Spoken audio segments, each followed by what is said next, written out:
A escola está chegando, e com ela a correria para deixar tudo pronto, seja para o futuro craque do futebol, a princesa dos contos de fada ou até o campeão de esportes.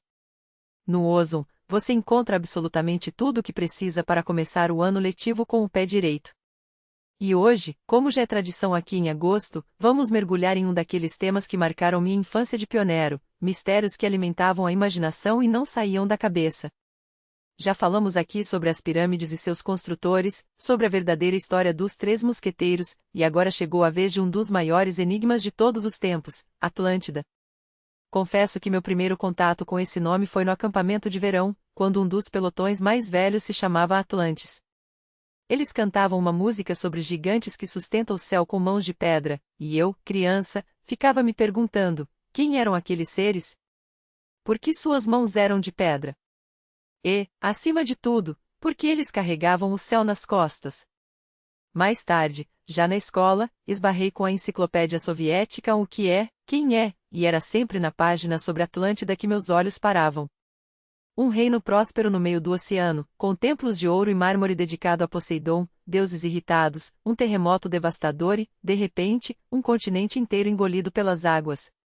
Era como um filme de aventura que não tinha final. Nos anos 90, a coisa ficou ainda mais intensa. Revistas sensacionalistas, livros de ficção científica, panfletos esotéricos, Atlântida estava em toda parte. Era o assunto preferido dos teóricos da conspiração, um mistério que não deixava ninguém indiferente.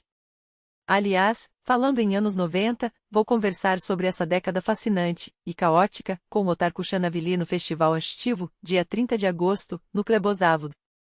Se quiser saber mais sobre o evento e garantir seu ingresso, é só seguir o link na descrição. Mas voltemos à Atlântida. Afinal, isso tudo é lenda ou tem algum fundo de verdade? Entre todos os mitos que já ouvi, nenhum me intrigou tanto quanto esse. Hoje, vamos desvendar essa história juntos, separar fatos de ficção, analisar as teorias mais plausíveis e seguir os rastros daqueles que, há séculos, tentam encontrar vestígios desse reino perdido. E já aviso, não vamos perder tempo com teorias malucas, como aliens com lasers nos olhos destruindo civilizações. Mas falaremos, sim, do sobrenatural, do divino, daquilo que vai além da lógica humana. Tudo começa com um nome que não é qualquer um, Platão. Não foi um jornalista sensacionalista ou um contador de histórias de bar que mencionou Atlântida pela primeira vez. Foi o próprio filósofo grego, nos séculos 4-3 a.C., em dois de seus diálogos mais famosos, Timeu e Critias.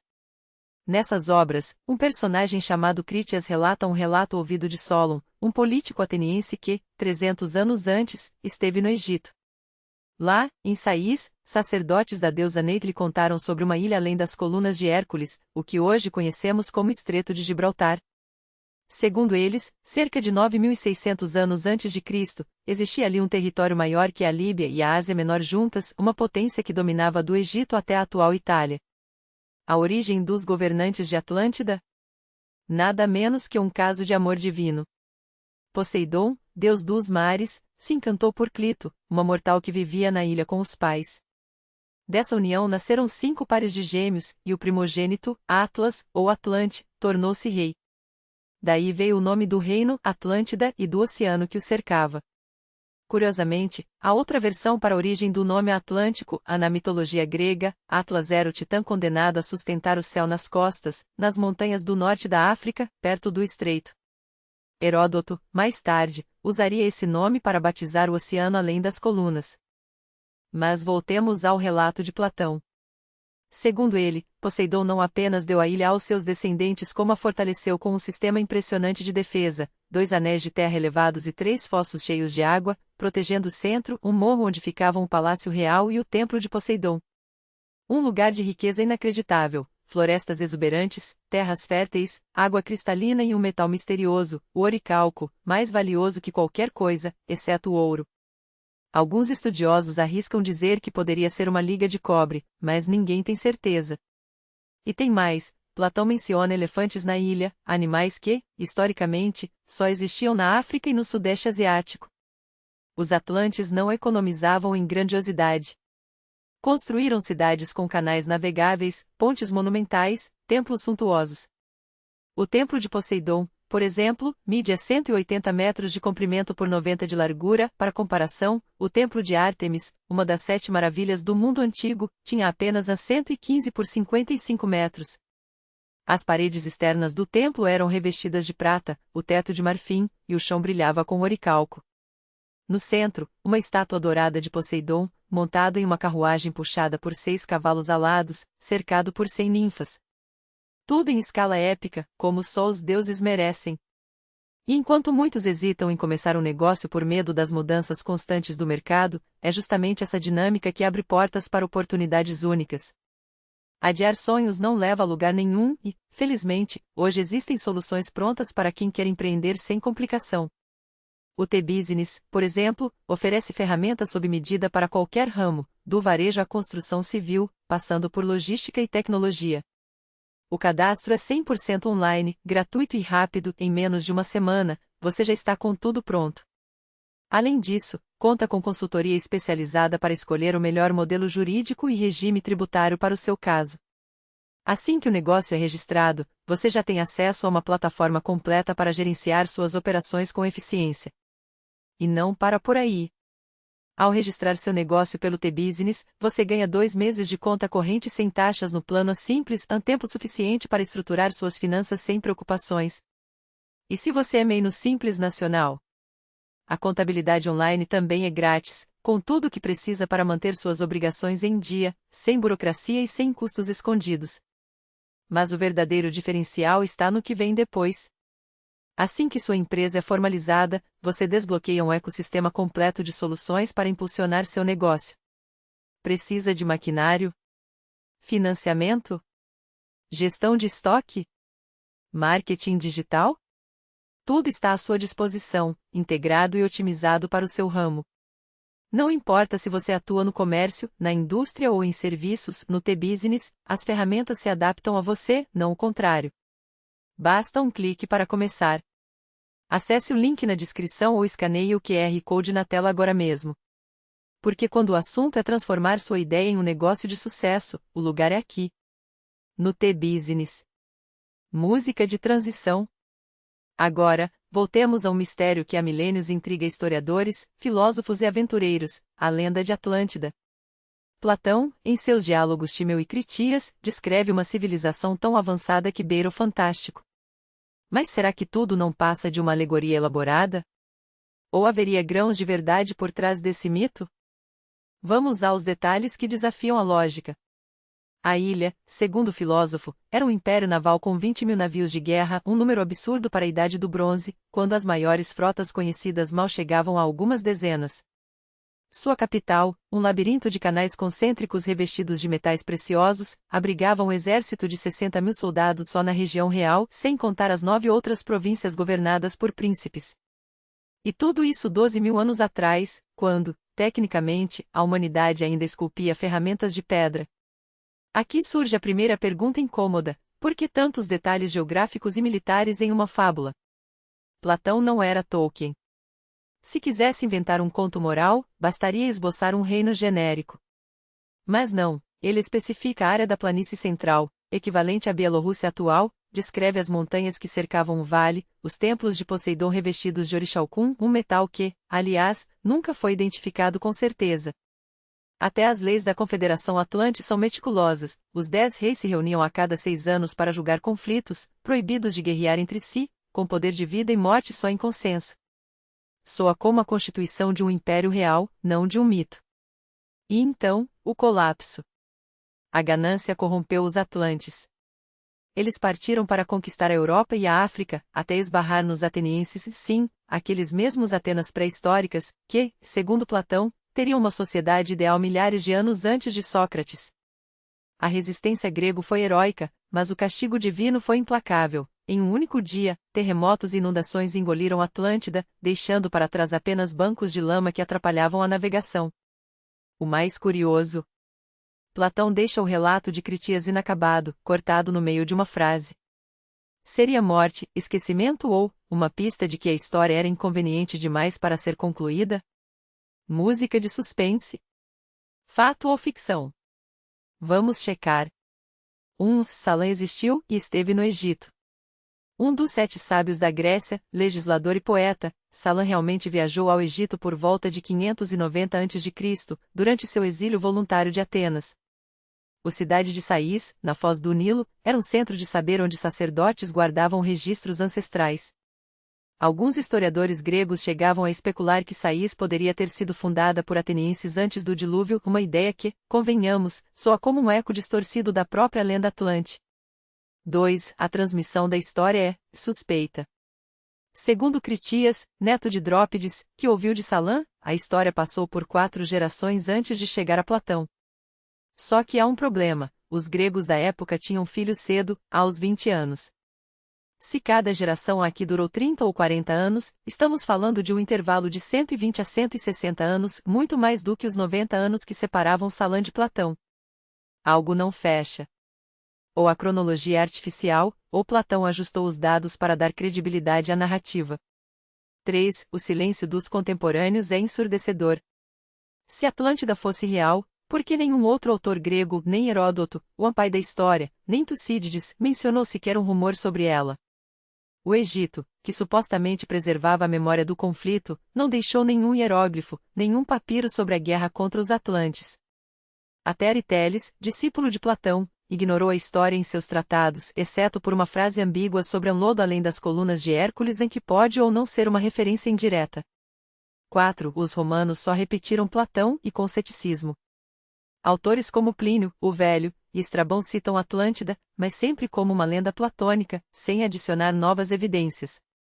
O único que ousou ampliar o mito foi Públio Cláudio Pulcro, um político romano que, no século I a.C., tergiversou sobre ilhas além do oceano em um discurso, provavelmente para impressionar o Senado. Nada concreto. 5. A ciência moderna. Dividida. Geólogos descartam a possibilidade de um continente afundar em 24 horas, mas reconhecem que Santorini, onde a erupção de 1600 a.C. destruiu a civilização minoica, poderia ter inspirado o mito.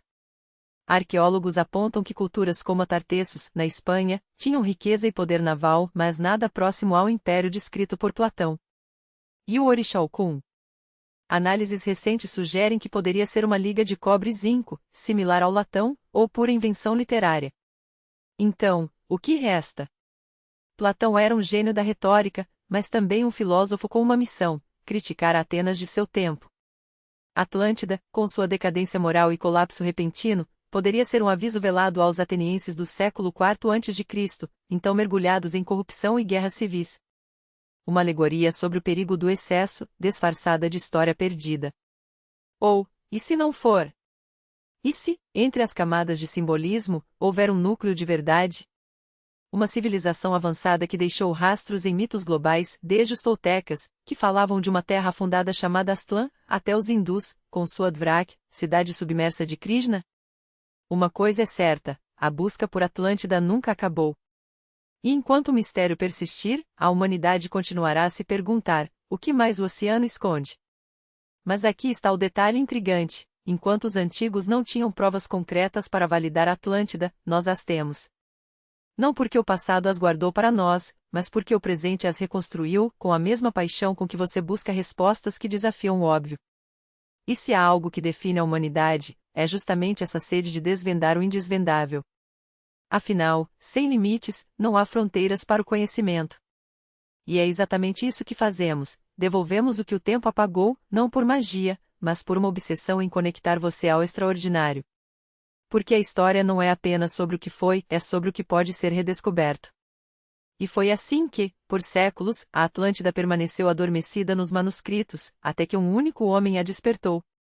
Imagine a cena: Atenas, século V a.C. Platão não estava escrevendo um simples mito. Ele estava construindo uma arma retórica. 2 mundos em colisão: de um lado, as democráticas, farol da liberdade, do outro, a Atlântida opulenta, decadente, condenada por sua própria hibris. Um espelho distorcido para seu verdadeiro alvo, a Pérsia, o império que ameaçava engolir a Grécia. Mas aqui está o gênio de Platão: ele não gritou sua mensagem. Ele a disfarçou de lenda, tecendo-a através de 4 vozes históricas: Sócrates, Timeu, Critias e Hermócrates, que, ironicamente, nunca poderiam ter se encontrado na vida real. O resultado: uma fábula que sobreviveu ao seu propósito original. Porque enquanto os contemporâneos de Platão podem ter lido nas entrelinhas a crítica política, as gerações futuras viriam a ver algo muito maior. Ele não inventou apenas uma história, ele plantou uma semente. Uma semente que germinaria em dúvidas, teorias e, acima de tudo, em uma pergunta que ecoaria por milênios: e se for verdade? Platão era, acima de tudo, um visionário disfarçado de filósofo. Ele pegou fragmentos da realidade, os relatos de viajantes sobre terras além do Mediterrâneo, os estudos sobre agricultura em solos férteis, as descrições de cidades circulares e os costurou com fios de sua própria imaginação. Como um escritor de ficção científica moderno, ele antecipou possibilidades. E, mais do que isso, ele criou um modelo. A Atlântida não era apenas uma civilização perdida, era um aviso, um arquétipo, uma profecia autorrealizável. Porque, veja bem, quantas civilizações ao longo da história não caíram pelo mesmo pecado atlantiano? A arrogância do poder, a cegueira da riqueza, a ilusão da invencibilidade. Roma. O Império Britânico. Até mesmo os titãs corporativos de hoje. A Atlântida de Platão não era apenas uma ilha afundada, era um espelho. E então, como todo grande mito, ela desapareceu. Não por acaso, mas porque a Europa mergulhou nas trevas medievais, onde os textos de Platão foram esquecidos, mas não destruídos. Preservados em mosteiros, traduzidos por mãos cristãs que os liam como filosofia, não como história. Até que, 1484, Florença. Um homem chamado Marcílio Ficino, filósofo, tradutor, obsessivo por Platão, faz algo revolucionário. Ele ressuscita as obras completas do grego. E, com elas, a Atlântida. De repente, a Europa renascentista redescobre a história do continente perdido. Ficino, cauteloso, declara: não podemos mapear a Atlântida. Mas suas palavras são como um fósforo aceso em um barril de pólvora. Porque 8 anos depois, um certo Cristóvão Colombo parte em busca de um caminho para as Índias pelo Ocidente. E o que ele encontra? Um novo mundo. Um continente que, para muitos, encarnava a descrição de Platão: terras além do oceano, civilizações avançadas, uma topografia que, com um pouco de imaginação, podia se ajustar ao mito. Foi então que o historiador francês Pierre Vidal-Naquet cunhou a metáfora perfeita: o trem da Atlântida, que estava parado há séculos, finalmente deu partida e desde então, não parou mais. E por que pararia? Platão havia escrito: da Atlântida, os viajantes de então podiam facilmente alcançar outras ilhas, e destas, o continente oposto. Para os entusiastas do mito, era prova. Os gregos sabiam da América. Os atlantianos chegaram lá. E quando Cortés conquistou Tenochtitlán em 1521, o paralelo foi inevitável. Os astecas, com suas pirâmides escalonadas, seus canais que cortavam a cidade como veias, seu sistema de irrigação que desafiava a natureza, pareciam saídos diretamente dos diálogos de Platão. Sua capital, construída sobre um lago, era uma réplica aquática da Atlântida. Até sua religião ecoava mistérios antigos: o deus Quetzalcoatl, uma serpente emplumada, descrito como um homem branco, barbudo, vindo do leste em uma embarcação. Um Atlante sobrevivente? Os espanhóis destruíram Tenochtitlán, queimaram seus códices, mas a lenda sobreviveu nas entrelinhas. E então veio a descoberta linguística. O padre Francisco Lopes de Gómara, 30 anos após a queda dos astecas, fez uma observação chocante: a palavra para a água em náhuatl era ato. E o litoral atlântico da América coincidia com as coordenadas de Platão. Mas, a mítica Aztlán, terra ancestral dos astecas, significava a terra dos garças ou a terra branca, um nome que, para alguns, era uma corrupção de Atlântida. Os astecas falavam de uma migração forçada, ou por uma grande enchente, ou por um tirano opressor. Soa familiar? Modernos arqueólogos localizam Aztlán no norte do México, mas a poesia da teoria persiste: e se eles, como os atlantes, tiveram que fugir de um cataclismo? A história, como você vê, não é linear. Ela se dobra sobre si mesma, conectando pontos que o tempo tentou apagar. E é aqui que a Atlântida deixa de ser um mito e se torna um convite. Um convite para questionar, para explorar, para reescrever o passado com as ferramentas do presente. Porque, no fim das contas, a maior lição de Platão não está na existência ou não da Atlântida. Está na necessidade humana de acreditar que há mais. mais além do horizonte, mais além do conhecido, mais além do que nos contaram. E é isso que nos move. Sempre. Não há nada que nos atraia e aterrorize tanto quanto o desconhecido. Desde a infância, sentimos aquele impulso de abrir a porta e dar o primeiro passo na escuridão. E é exatamente esse o convite que lhe fazemos agora, cruzar essa fronteira conosco, nas páginas desta edição do Porque a noite não é apenas ausência de luz, é o território onde os mitos ganham forma e as verdades se revelam. Mas antes de avançarmos, permita-nos um desvio estratégico. As lendas sobre um dilúvio global que submergiu a Terra não são privilégio de uma única cultura. Elas ecoam em mais de 250 narrativas, do Oriente à América, com um detalhe perturbadoramente recorrente: os deuses, invariavelmente, castigam a humanidade por seus pecados. A história da Atlântida não é exceção, é a mesma trama, com outro cenário. Só que aqui surge a pergunta incômoda: se os Atlantes sobreviveram e influenciaram os Azteques, por que sua marca não aparece em outras civilizações indígenas? Os defensores da Atlântida respondem: aparece. Em uma estela maia, por exemplo, há gravuras de animais que lembram elefantes, criaturas ausentes nas Américas. Quem teria descrito esses gigantes aos maias, se não refugiados de um continente perdido? Platão, aliás, mencionou elefantes na Atlântida. Coincidência? Há quem vá além e transfira a Atlântida para o outro extremo do continente, nas alturas andinas do altiplano. O argumento: sua forma retangular, cercada por montanhas e com um morro central, espelha a descrição de Platão. Os incas, como os asteques, ergueram pirâmides e dominaram técnicas avançadas de construção. Até o cataclismo que destruiu a Atlântida ganha uma explicação: um terremoto que levou as águas de um lago montanhoso, engolindo tudo, numa cronologia suspeitamente próxima à da destruição de Gomorra. Curioso como a história se repete, não? Enquanto uns buscavam a Atlântida nas Américas, outros a enxergavam na Europa. O cavaleiro Sir Humphrey Gilbert, em seu tratado sobre a passagem noroeste, defendia que a América era Atlântida e que, se ela fosse uma ilha, deveria existir um estreito no Atlântico Norte, análogo ao de Magalhães. Gilbert morreu sem encontrá-lo, afogado perto dos Açores, mas sua ideia persistiu. Já o filósofo Michel de Montaigne, com sua ironia afiada, citava Platão em seus ensaios, mas ria da ideia de igualar Atlântida e América. Onde estão as provas? Perguntava, como um eco do ceticismo que ainda hoje nos assombra. Foi um botânico sueco do século XVII, Olof Rudbeck, quem deu um giro inesperado à busca. Em sua obra Atlântica, ele declarou: a Atlântida estava na Suécia. Sim, você leu certo. Segundo Rudbeck, as ruínas da capital Atlante jaziam perto de Uppsala, e os antigos godos, ou seja, os suecos, eram os herdeiros dessa civilização que conquistou a Europa pré-histórica. Sua teoria, é claro, não parou por aí: a Suécia seria o berço da humanidade, responsável por todas as inovações culturais e técnicas do mundo. Absurdo? Talvez.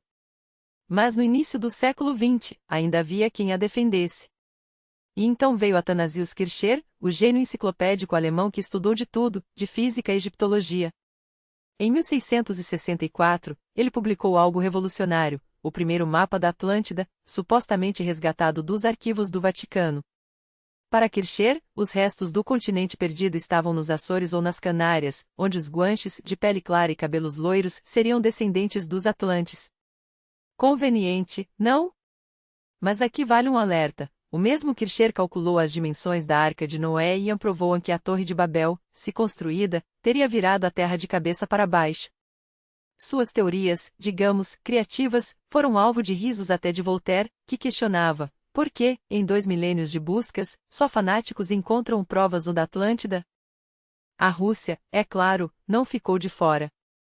Em 1854, o explorador e ministro da Educação Abranorov propôs uma localização ousada: a Atlântida ocuparia todo o Mediterrâneo, de Chipre a Sicília. Uma ideia que, décadas depois, ganharia respaldo científico. Em 1996, os geólogos William Ryan e Walter Pitman demonstraram que o derretimento das geleiras causou uma elevação catastrófica do nível do mar, submergindo 155 mil quilômetros quadrados de terra, incluindo uma planície que, segundo eles, inspiraria o mito platônico. O que restou? Ilhas como Sardenha e Córcega, fragmentos de um mundo afogado. A teoria do antidilúvio do Mar Negro é controversa, mas o fato é inegável: nos últimos 8.000 anos, o oceano avançou, reescrevendo mapas e memórias. E então chegamos ao século XIX, ao momento em que a Atlântida deixou de ser lenda para virar obsessão acadêmica.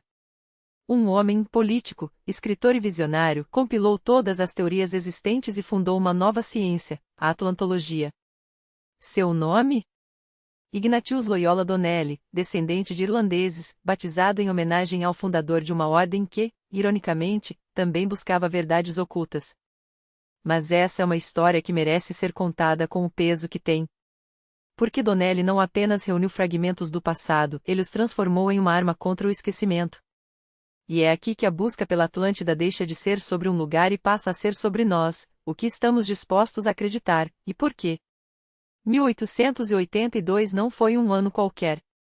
Foi o ano em que um advogado, político e autodidata americano, o mesmo que havia servido como congressista e vice-governador de Minnesota, trocou as salas de poder pelos arquivos da história e lançou ao mundo uma obra que abalaria os alicerces do conhecimento estabelecido, Atlântida, o mundo antes do dilúvio. O livro não apenas se tornou um fenômeno editorial, vendendo centenas de milhares de cópias em décadas, ele se transformou em um manifesto. Donnelly não escrevia ficção, ou pelo menos não queria que assim fosse lido. Para ele, os diálogos de Platão não eram alegorias filosóficas, mas relatos testemuais de uma civilização que o tempo insistentemente tentou apagar.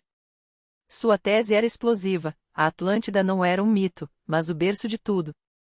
Toda a sabedoria antiga, a arquitetura monumental, a engenharia hidráulica, a escrita, a medicina, a astronomia, teria nascido ali, entre os palácios de reis que faziam os faraós parecerem meros governadores provinciais.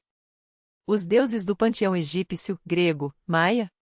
Não divindades, mas heróis de carne e osso, líderes atlantes cuja memória foi distorcida pelo tempo e pela distância, até virar lenda. O culto ao sol, presente nos templos do Egito e nos altares dos Incas? Uma herança direta da religião atlante, preservada como um eco em civilizações que jamais deveriam ter se encontrado. E o dilúvio, esse tema recorrente em quase todas as mitologias? Não era uma coincidência poética, era a memória coletiva de um cataclismo real, o afundamento de um continente. Mas onde, exatamente, ficava esse império perdido? Donnelly não tinha dúvidas, Platão estava certo.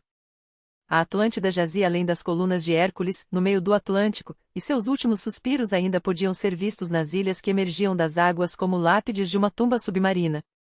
Os Açores, com suas fontes termais e seu solo vulcânico, eram os dentes do continente afundado, justamente como Platão descrevera. E as moedas encontradas ali, atribuídas aos fenícios? Para Donnelly, eram provas materiais: os atlantes, sobreviventes do desastre, haviam levado sua riqueza e seu conhecimento para as costas da Europa e das Américas. Até as Canárias, a quase 1.500 quilômetros de distância, faziam parte do quebra-cabeça. As múmias guanches, mumificadas com técnicas semelhantes às egípcias, não eram mera coincidência, eram laços de sangue.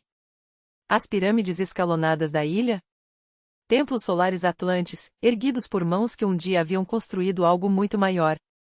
Claro, hoje sabemos que os Açores são frutos de erupções vulcânicas ocorridas milhões de anos antes de qualquer civilização humana. Que as pirâmides das Canárias eram, na verdade, marcos agrícolas do século XIX, usados por fazendeiros para demarcar terras.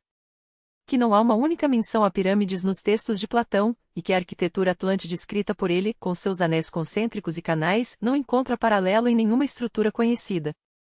Mas aqui está o paradoxo: a verdade não importa tanto quanto a narrativa. O livro de Donnelly, apesar de suas falhas glarantes, foi reeditado 50 vezes. Porque ele não vendia apenas uma teoria, vendia uma revelação.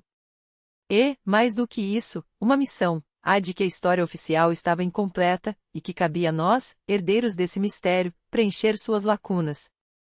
Enquanto a obra de Donnelly inflamava imaginações, outro homem, em outro canto do mundo, cavava a terra em busca de respostas, literalmente. Heinrich Schliemann, o mesmo que havia desenterrado Troia das páginas da Ilíada, viu sua descoberta ser apropriada pelos atlantólogos com um entusiasmo quase febril. Se Troia existira, por que não Atlântida?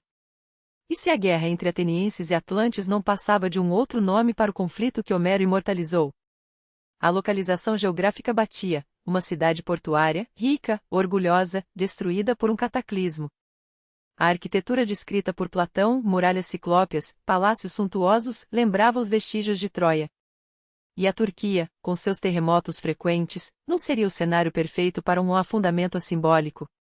Mas a verdadeira bomba estava por vir. No alvorecer do século XX, enquanto o mundo ainda debatia as teorias de Donnelly, Arthur Evans, um arqueólogo britânico, fez uma descoberta que quase encerrou o caso. Em Creta, ele desenterrou os restos de uma civilização que, até então, existia apenas em fragmentos de tabela linear A, os minoicos. Um império marítimo que, entre 2700 e 1500 a.C., dominou o Mediterrâneo com uma sofisticação que deixava até os egípcios impressionados. Palácios labirínticos, como o de Cnossos. Uma frota que chegava às costas do Mar Negro. Uma cultura que adorava touros, eis o Minotauro, eco de um culto real. E então, por volta de 1610 a.C., o céu caiu. O vulcão de Santorini, ou Terra, como era conhecido, entrou em erupção com uma força equivalente a 200.000 bombas de Hiroshima. O estrago foi bíblico, cinzas cobriram Creta, Egito e Anatólia. Um tsunami varreu as costas, arrasando portos e cidades. Os minoicos, que até então pareciam invencíveis, nunca mais se recuperaram. A coincidência era demasiado perfeita. Uma ilha poderosa, destruída por um desastre natural. Uma civilização que, como a Atlântida, era uma confederação de cidades-estado. Uma guerra contra os gregos, sim, os minoicos lutaram contra os micênicos, os ancestrais dos atenienses. Até o culto ao touro, presente nos afrescos de Cnossos, parecia um selo de autenticidade. Mas havia um problema. Um detalhe que desmontava toda a teoria: os gregos conheciam os minoicos. Não como um mito, mas como uma realidade histórica. Havia registros, artefatos, trocas comerciais. E, mais crucial ainda, Creta não afundou. O vulcão devastou a ilha, sim, mas ela continuou lá, visível no mapa, habitada por séculos após o desastre. Então por que Platão, que viveu muito depois desses eventos, inventaria uma história sobre um continente perdido, quando tinha uma civilização real e trágica bem à mão? A resposta, talvez, esteja no que não encontramos. Porque enquanto os atlantólogos discutiam Creta, outro local, bem ao lado, guardava um segredo ainda mais intrigante. A ilha de Terra, ou Santorini, como é chamada hoje, não era apenas o epicentro da erupção. Era, ela mesma, uma vítima. O vulcão explodiu com tanta violência que o centro da ilha desabou, criando uma caldeira de 14 quilômetros de diâmetro. Onde antes havia uma massa de terra unificada, agora havia apenas fragmentos, as ilhas que hoje atraem turistas com suas casas brancas e pores do sol deslumbrantes. E, em 1967, veio a descoberta que quase fechou o caso. Bajo um manto de cenizas de A, uma cidade minoica tão bem preservada que parecia congelada no tempo, não havia nenhum corpo. Nenhum esqueleto, nenhum sinal de pânico. Só utensílios, afrescos, móveis, e um silêncio ensurdecedor. Isso significava uma coisa: o desastre não havia sido instantâneo. Os habitantes tiveram tempo de fugir. Mas Platão, em seu relato, é claro, a Atlântida foi engolida pelo mar em um único dia, sem aviso, sem escapada. Como reconciliar as duas histórias? A resposta é que não dá. A menos que a verdade esteja em outro lugar. E é aqui que a busca pela Atlântida toma um rumo inesperado. Porque se Creta não serve, se Santorini falha no teste final, então talvez a resposta não esteja no Mediterrâneo. Talvez estejamos olhando para o oceano errado. Ou, pior, talvez a Atlântida nunca tenha sido um lugar, mas algo muito mais perturbador, um aviso. Um aviso que, há 2400 anos, Platão nos deixou e que só agora, com o mar subindo e as cidades costeiras em risco, estamos começando a entender. Mas se a ciência moderna insiste em desmontar cada teoria, por que, então, o mito da Atlântida continua a exercer um fascínio tão poderoso? Talvez porque a busca não seja realmente por ruínas submersas, mas por algo muito mais profundo, a necessidade de acreditar que civilizações inteiras podem desaparecer em um piscar de olhos e que nós, com toda a nossa tecnologia, não estamos imunes ao mesmo destino. E foi exatamente essa obsessão que levou um dos maiores exploradores do século XX a mergulhar nas águas gregas em busca de respostas. Jacques Yves Cousteau, o lendário oceanógrafo, não era homem de meias medidas. Em 1975, com sua equipe o famoso Calypso, ele rastreou os fundos marinhos ao redor de Santorini e da pequena ilha de Dia, onde os restos de um porto minoico emergiam entre corais e sedimentos. Encontrou muros ciclópeos, blocos de pedra talhados com precisão milimétrica, vestígios de uma civilização que o mar engolira sem piedade. Mas da Atlântida? Nem sombra. A expedição, amplamente divulgada pela mídia, reacendeu o debate e, ironicamente, provou apenas uma coisa, que o Mediterrâneo guarda segredos, mas não aquele segredo. E então, em 1927, um filósofo britânico chamado Alfred Edward Taylor lançou uma bomba intelectual. E se Platão não estivesse inventando nada? E se a Atlântida fosse, na verdade, uma versão distorcida de Hélice, a próspera cidade-estado grego que, em 373 a.C., foi varrida do mapa por um terremoto seguido de um tsunami de 10 metros? O detalhe macabro. A catástrofe ocorreu apenas 13 anos antes de Platão escrever Timeu. Os sobreviventes voltaram ao local no dia seguinte e encontraram apenas os topos das árvores do bosque sagrado de Posidon emergindo das águas, uma imagem que ecoa com assustadora precisão a descrição platônica. Hélice foi redescoberta em 2001, não no fundo do mar, como se esperava, mas soterrada sob metros de lama depositada pelas marés ao longo dos milênios. Coincidência? Ou Platão, o gênio da alegoria, teceu sua narrativa a partir de um desastre real, transformando-o em uma advertência atemporal? Mas se os ocidentais se perdiam em hipóteses mediterrâneas, do outro lado da cortina de ferro um homem estava construindo uma teoria tão ambiciosa quanto controversa. Nikolai Fyodorovich Zirov, químico soviético e obsesso por Atlântida, publicou em 1964 sua obra magna, Atlântida, Os Principais Problemas da Atlantologia. Um tomo de mais de 500 páginas que, até hoje, é considerado a Bíblia dos caçadores de mitos. Zirov não apenas acreditava na existência do continente perdido, ele mapeou 9 locais marítimos e 16 continentais onde a Atlântida poderia ter estado. Sua aposta? Os Açores, como já sugerira o jesuíta Athanasius Kircher séculos antes. Para ele, um vasto território, quase um subcontinente, afundara entre 9.000 e 8.000 a.C. por causa de cataclismos tectônicos. E não parou por aí, Zirov flertou até com a ideia de um impacto de meteoro como causa do colapso, citando provas como estruturas submersas avistadas pelo navio de pesquisa Akademik Petrovski em 1974. A 80 metros de profundidade, perto da montanha submarina Ampere, a 470 quilômetros da costa marroquina, os sonares capturaram imagens de muros e escadarias em ruínas. A imprensa explodiu, encontrada a Atlântida. Até que geólogos friamente desmontaram o entusiasmo, eram formações naturais, esculpidas pela erosão ao longo de milênios. E aqui chegamos a um impasse científico inegável. Hoje, sabemos que a crosta continental, aquela que forma os continentes e suas plataformas, tem uma assinatura geológica radicalmente diferente da crosta oceânica. Não há como um pedaço de terra do tamanho de um continente, ou mesmo de uma ilha grande, afundar sem deixar rastros. Como disse um geólogo em um debate recente, mesmo que invocássemos forças extraterrestres para explicar o desaparecimento da Atlântida, um especialista ainda conseguiria identificar seus restos. A Terra não apaga suas cicatrizes tão facilmente. Mas se a ciência fecha portas, a pseudociência e o misticismo abrem janelas, muitas vezes para abismos de absurdo. Falemos, por exemplo, da Lemúria, o continente fantasma que teria existido no Oceano Índico antes de afundar em um cataclismo. A teoria nasceu no século XIX, quando naturalistas notaram que lêmures, aqueles primatas de olhos arredondados, viviam tanto em Madagascar quanto no sul da Índia e no sudeste asiático. Conclusão apressada: deve ter havido uma ponte de terra. A hipótese foi desmontada rapidamente pela geologia, mas então entraram em cena os ocultistas, aqueles que, no final do século XIX, transformavam especulação em dogma. E quem melhor para liderar esse coro do que Helena Blavatsky, a mistificadora russa que, em 1888, publicou A Doutrina Secreta, supostamente baseada em um manuscrito tibetano ancestral. Sua teoria? A humanidade passaria por 7 raças raiz, e nós, pobres mortais, seríamos apenas a 5ª. Os lêmures? A terceira raça, criaturas hermafroditas, ovíparas, com 2 pares de braços e um terceiro olho na nuca.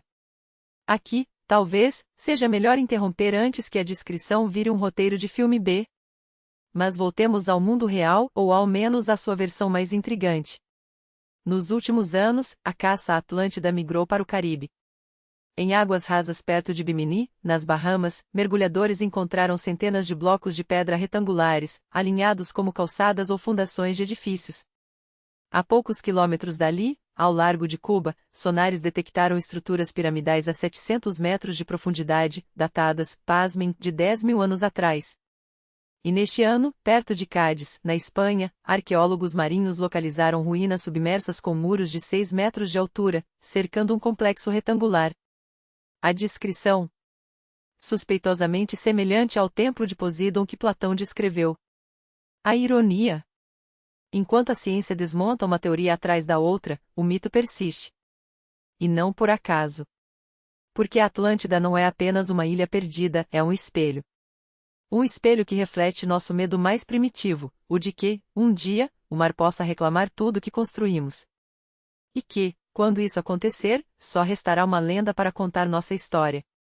E mesmo que a hipótese mais próxima no tempo e nos detalhes, a de Santorini, ainda não convença a maioria dos especialistas, pouco importa. A Atlântida não existiu, decretam os manuais.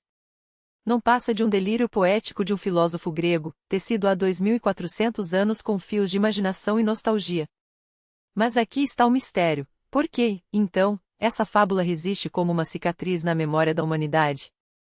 Por que, século após século, ela pulsa com uma vitalidade que desafia a lógica? Porque Platão não inventou apenas uma ilha, ele esculpiu um arquétipo. Uma história tão visceral, tão carregada de símbolos, que parece ter sido extraída não de um papiro, mas do inconsciente coletivo. E quando um mito é assim, tão natural, tão orgânico em sua força, a pergunta já não é existiu, mas por que precisamos tanto que exista? Claro, os céticos têm razão, não há ruínas submersas com placas de aqui foi a Atlântida. Não há registros arqueológicos incontestáveis. Mas então como explicar que, de um lado do oceano ao outro, civilizações sem qualquer contato ergueram pirâmides como gêmeas siamesas? Como justificar que, dos sumérios aos maias, dos hebreus aos aborígenes australianos, o mito do dilúvio se repete como um eco distorcido da mesma catástrofe? Coincidência? Talvez. Ou talvez seja a sombra de algo muito maior, uma verdade tão antiga que só sobreviveu fragmentada, como ossos fossilizados de um mundo que o mar engoliu. E é aqui que a ciência esbarra no paradoxo: enquanto desmonta a Atlântida peça por peça, ela mesma nos entrega pistas de que algo aconteceu. Algo tão devastador que marcou a psique humana para sempre.